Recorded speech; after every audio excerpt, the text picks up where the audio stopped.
Oui, donc c'est des travaux qui ont été faits dans le cadre d'un projet en collaboration avec l'Institut Carnot du CEA,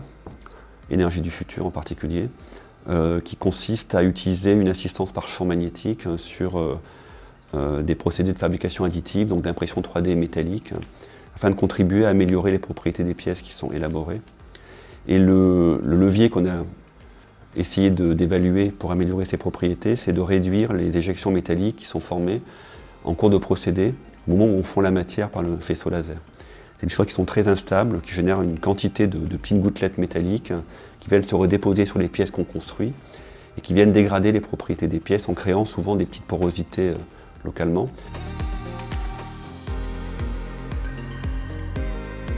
Donc le principe de cette méthode-là, c'est de pouvoir installer, de pouvoir concevoir déjà un champ magnétique adapté, l'installer dans un environnement de construction d'impression 3D métallique et de tester sa capacité à améliorer la quantité d'éjecta et si possible à les supprimer complètement parce que c'est l'objectif qu'on s'est fixé au départ.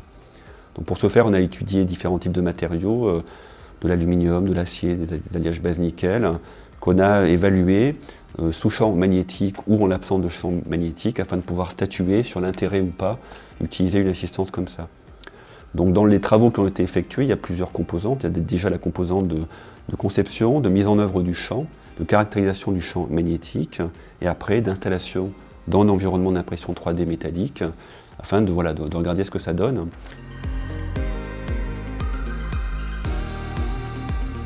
Concrètement, les résultats qui ont été obtenus, pour les décrire en quelques mots, ils sont très satisfaisants sur aluminium.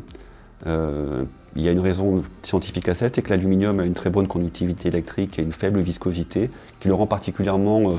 sensible à l'assistance magnétique. Par contre, les résultats sont beaucoup moins sensibles sur acier et beaucoup moins sensibles également sur alliage base nickel. Et pour être encore un peu critique sur ce qui a été fait,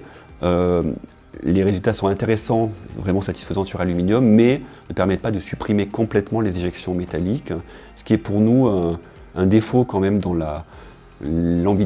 l'éventualité d'une installation sur une machine, parce qu'il restera toujours quelques éjectats et quelques défauts sur les pièces, et que les défauts en fabrication additive ils sont un peu rédhibitoires pour beaucoup d'industriels comme Safran, lorsqu'on parle de pièces aéronautiques, pour lesquelles le zéro défaut est quand même le critère principal.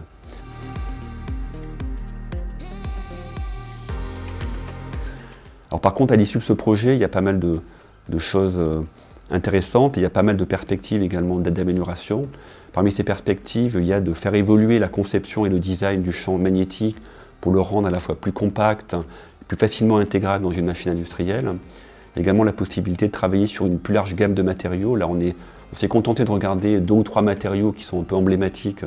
en impression 3D métallique. Mais il y a beaucoup d'autres matériaux, par exemple comme le cuivre, qui mériteraient d'être étudiés, pour lequel les effets seraient sûrement également très satisfaisants. Donc voilà, c'est un projet au final intéressant qui nous a permis de monter en compétences, d'acquérir des systèmes expérimentaux qu'on a pu valoriser dans le cadre de beaucoup d'autres projets. Et pour l'objectif initial qui était l'assistance magnétique, il n'est pas complètement abouti parce qu'il manque une étape d'évolution de la configuration du champ, une validation sur un plus grand nombre de matériaux. Mais globalement, les résultats sont vraiment, de notre point de vue, satisfaisants, à la fois sur un plan académique et sur un plan applicatif.